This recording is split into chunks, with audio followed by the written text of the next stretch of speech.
Well, today I'm out at a food plot that I need to overseed. It's middle of March. The ground is frozen solid here. I don't know if you can hear the geese flying over,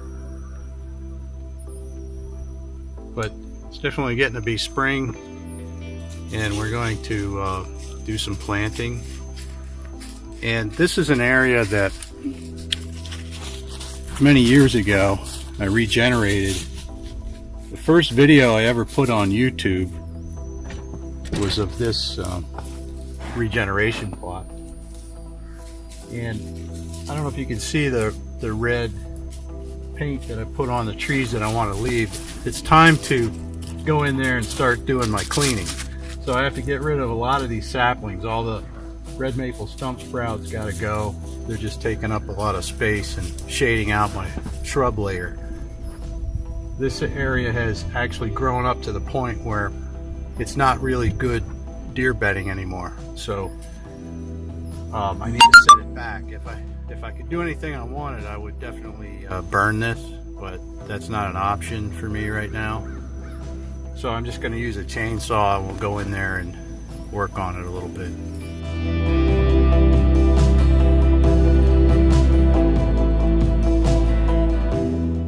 Okay, so I just put about 4 pounds of a mixture of ladino clover, balanza red clover, and I had some Austrian winter peas left over, so I threw that on top too.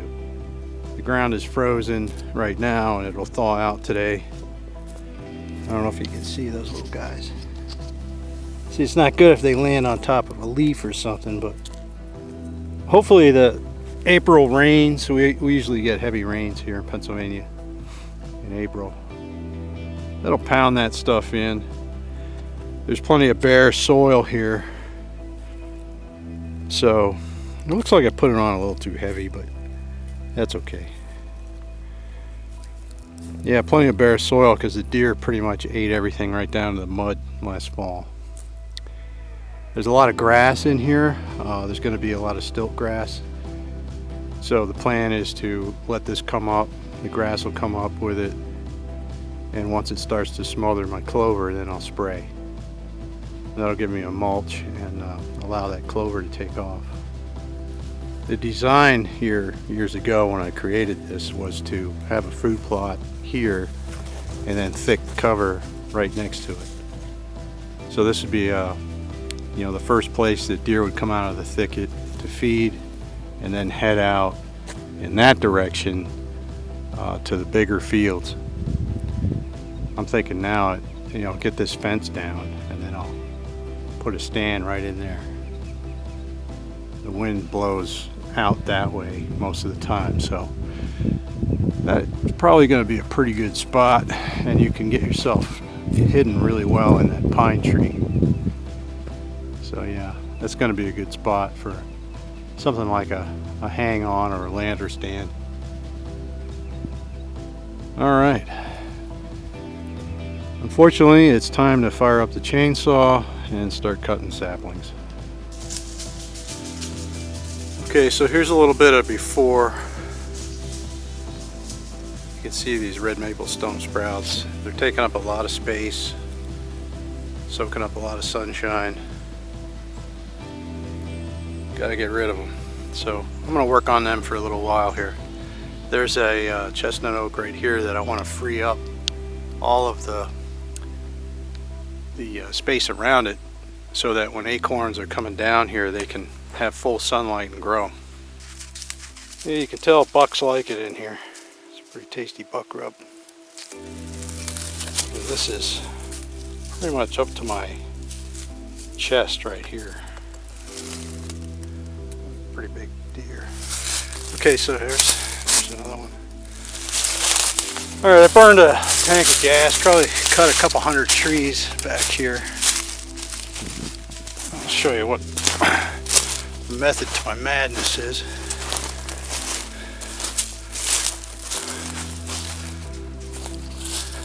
Back when it was logged, they left some gnarly old red maples that wouldn't fit on the truck, so I just hinge cut some of those. That's a pretty good hinge cut there. Stayed up nice. So what I like to do, you can see I made a mess back here by that chestnut oak that I pointed out earlier. And what I like to do is, number one, get things cleared out underneath those so that the seeds can take hold. Right there is an oak that actually made it. It's 20 feet tall. So naturally we're leaving those. But I like to have some spaces, not just continuous thick cover. I like to have spaces to walk in between and spaces to lay down where deer can see around them, and yet have cover available they can dive into and disappear. So to me, that's pretty good bedding cover. They can get in under there. There's plenty of escape routes and they can see yet be covered. It's kind of a happy medium there. See how there's a space and then thick stuff all around it. I'm hoping some of the shrubs that we planted come back. There's some viburnum, I think that's not sure what that is. But it got shaded out. I also found an apple tree that I planted that is now good 15, 18 feet tall. But it's not doing much because it's been overshadowed by the birch and the red maple. So that's not a problem anymore. I got rid of that stuff that's all around it. It should flourish now and start making apples fairly quickly because it is a 10-year-old tree. So I expect some apples to come, within a couple years.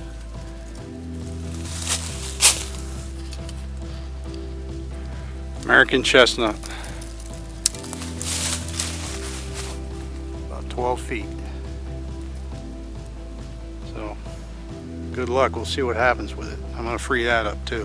One of the things I'm doing today is I'm going to take my destination food plot soil samples. I've got my probe down here and just go out through the field and every once in a while grab a little sample. This field got taken over by foxtail. You can see all those foxtail that died over the winter. It wasn't the end of the world. The deer do eat, and turkeys eat the seed heads off of foxtail. But it does have a tendency to be very aggressive, especially in hot summer weather. So what I'm going to try and do this year is plant all legume cover crop. That way I can spray it with clethodim or something like that I can, maybe I have some pursuit. I might put pursuit on there. And that way it'll tamp down this foxtail and whatever thistle wants to come up and things like that. And we'll try to get this put back in the way we want it, get control of it again. Once we get our cover crops in for spring, the deer will probably polish them off in here. We get a lot of deer pressure in here. So soybeans, you can never get them to grow more than 6 inches tall in here. So we'll plant soybeans, cowpeas, and I'll come up with a nice mix that's all legumes, and see what we can get going here and try to get this foxtail tamped down to where we have control. We can control what's growing in here.